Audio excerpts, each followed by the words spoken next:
হঠাৎই গোলাপি আভায় নতুন এক লুকে ধরা দিয়েছে দুই বাংলার জনপ্রিয় অভিনেত্রী জয়া আহসান। রূপের দ্যুতি ছড়ানো সেই ছবি প্রশংসা কুড়াচ্ছে ভক্ত ও নেটিজেনদের। বুধবার জয়া আহসান তার ফেসবুক পেজে একটি রিলস প্রকাশ করেছেন। ওই ভিডিওতে জয়ার নতুন লুক দেখে অবাক বনে যান ভক্তরা। গোলাপি আভার শাড়িতে একেবারে অষ্টাদশী মনে হচ্ছে অভিনেত্রীকে। তার নতুন হেয়ার কাট ও স্টাইলও মনে ধরেছে নেটিজেনদের।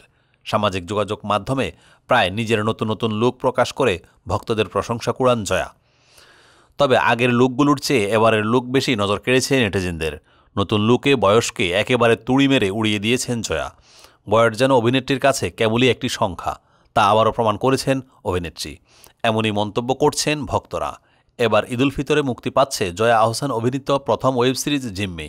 আগামী 28শে মার্চ ওটিটি প্ল্যাটফর্ম হইচইতে মুক্তি পাওয়ার কথা রয়েছে এই নতুন ওয়েব সিরিজটির। প্রেমের সম্পর্ককে আবারও উস্কে দিয়েছেন ঢাকায় সিনেমার চিত্রনায়িকা পরিমণি ও তরুণ গায়ক শেখ সাদী। সামাজিক যোগাযোগ মাধ্যমে নতুন একাধিক ছবি প্রকাশের পরেই এই দুই সেলিব্রিটিকে নিয়ে জল্পনা শুরু হয় নেটিজেনদের। বুধবার হঠাৎই ফেসবুক প্রোফাইলে পরিমণি তার নতুন তোলা 12টি ছবি প্রকাশ করেন। এই ছবির ক্যাপশনে অভিনেত্রী অনুরোধ করেন তার পোশাক প্রতিষ্ঠান বডির সঙ্গে থাকার জন্য। এর পরপরই বিভিন্ন সোশ্যাল মিডিয়ায় আলোচনা শুরু হয় পরীকে নিয়ে। কারণ যে স্থানটিতে পরী ছবি তুলেছেন ওই একই স্থানে কিছুদিন আগে গায়ক শেখ সাদীও ছবি তুলে ফেসবুকে পোস্ট করেন। ক্যাপশনে লেখেন গুনাহগার। রঙিন মাছের সামনে বসে থাকা পরিমণি ও শেখ সাদীর ছবি ঘিরে জল্পনা কল্পনা চলছে ভক্তদের মনে। নেটিজেনরা মেলাচ্ছেন 2-2-4। এর আগেও প্রেমের সম্পর্কের ইঙ্গিত দিয়ে ফেসবুক পোস্ট দেন পরিমণি। এক যুবকের বুকে মাথা রেখে বলেন, প্রেম ফিরে ফিরে আসুক ভালোবাসা হয়ে। ছবিতে থাকা সেই যুবকের মুখ পরিপ্রকাশ না করলেও হাত ঘড়ি দেখে নেটিজেনরা বোঝেন তিনি ছিলেন গায়ক শেখ সাদী।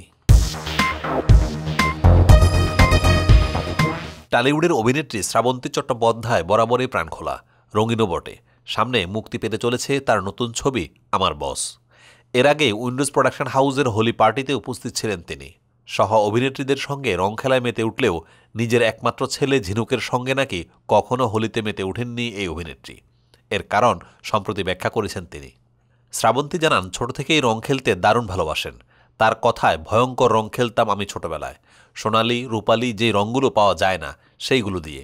নিজে সেই রং মাখতাম, অন্যদেরও মাখাতাম। আমাকে বেশি করে রং মাখাও, সবাইকে ধরে ধরে বলতাম। পর্দার হবুদেবী চৌধুরানী আরও বলেন, তার দিদিরা যেখানে রং থেকে দূরে পালাতেন সেখানে তিনি সবাইকে জোর করতেন রং মাখানোর জন্য।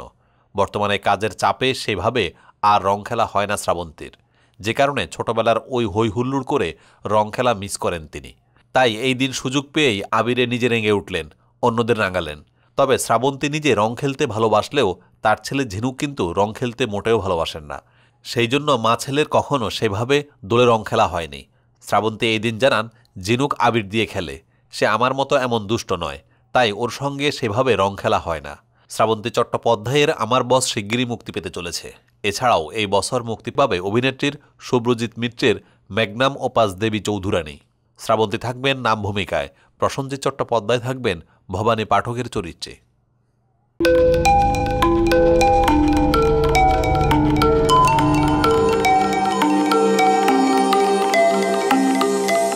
টেন টিভি, দেশ ও দশের কথা বলে।